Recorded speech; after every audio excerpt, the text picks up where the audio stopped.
Come mai è scomparso il Tananai? Ciao, mi sai dire che cos'è un Tananai? Non lo so. No. Non lo so.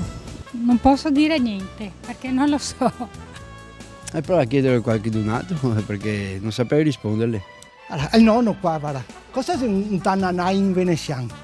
Allora, tu non sai che ho 80 anni? Lei non sa cos'è un Tananai? Sono veneziano ma non mi ricordo. Non mi dice niente sta parola. Se mi dice non so, il marangon, il caiger, il cainasso, il sesso, Altre parole che avevi detto su televenezi e come sapete, ma questo no, un Tananai no.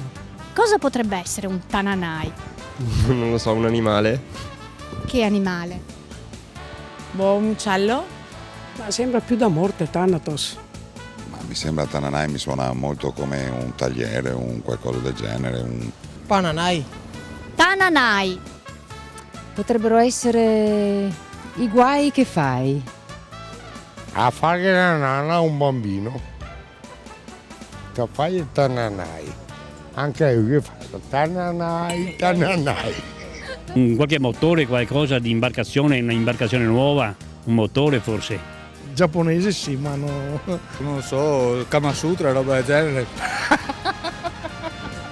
Un Tananai deve essere una canzone tipica del Brasile, nata negli anni 60, che non va più di moda però, quindi dovreste cambiare. Ce la potresti intonare allora?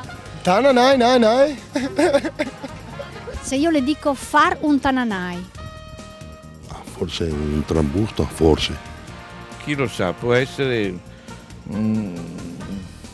qualcosa di confusionale, di confusione, un Tananai, vero?